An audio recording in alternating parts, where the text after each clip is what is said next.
ఆంధ్రప్రదేశ్ రాష్ట్ర ముఖ్యమంత్రిగా నారా చంద్రబాబు నాయుడు గారు అట్లాగే ఆయన సహచర మంత్రివర్గం ఏర్పడి సుమారుగా 35 రోజులు పూర్తయింది. ఈ 35 రోజుల్లో 40 ఏళ్ల అనుభవం ఉన్నటువంటి అపార అనుభవం ఉన్నటువంటి రాజకీయ అనుభవం ఉన్నటువంటి తనకు తనుగా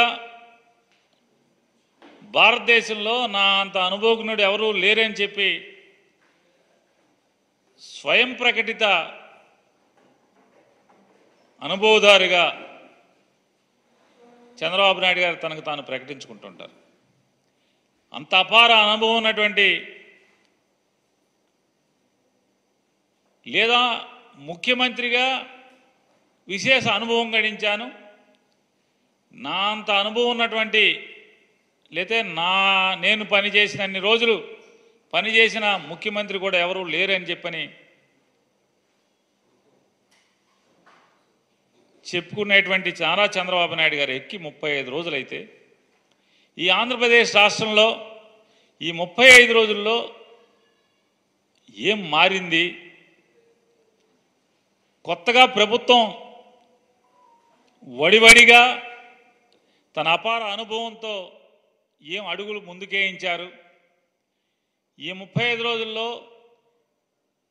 సంపద సృష్టించటం మొదలుపెట్టి ఏం సంపద చిగుళ్ళు వచ్చినాయి, ఏం సంపద పూ మొగ్గలు వచ్చినాయి అనేది ఒక్కసారి వెనక్కి తీసుకుని మనం ఈ 35 రోజులు చూసుకుంటే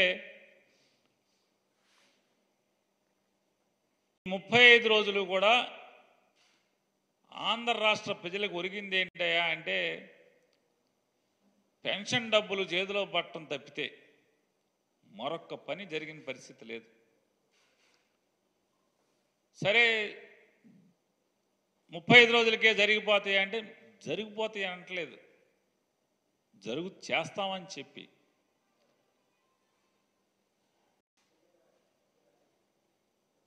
జగన్మోహన్ రెడ్డి గారిని తిడతం తప్పితే, జగన్మోహన్ రెడ్డి గారిని దూషించడం తప్పితే ఒక్క మంచి మాట లేకపోతే తను చెప్పిన ఒక్క మాటను నెరవేర్చే కార్యక్రమాన్ని కూడా శ్రీకారం చుట్టలేదు. అని ఎంతసేపు జగన్మోహన్ రెడ్డి గారిని దూషించటం, అనరాని మాటలు అంటాం, మూర్ఖుడు అంటాడు, లేదా వ్యక్తిత్వ హననం చేస్తూ దూషిస్తాం. శ్వేతపత్రాలు మొదలుపెట్టాడు ఆయన. ఇవన్నీ ఏంటంటే కాలక్షేప బఠానీలు. ఈ శ్వేతపత్రాలన్నీ కూడా రోజులు హరించటానికి తప్పితే, కాలక్షేపానికి తప్పితే ఈ రాష్ట్రానికి ఏమన్నా ఉపయోగపడేది ఒక్కటన్నా ఉందా?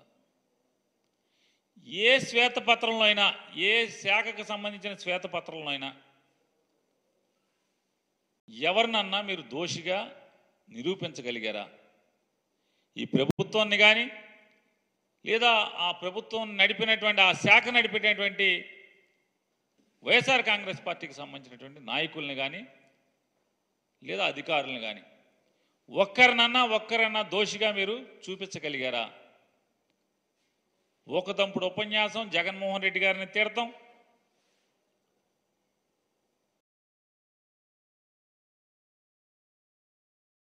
ఆయన మాటలేమో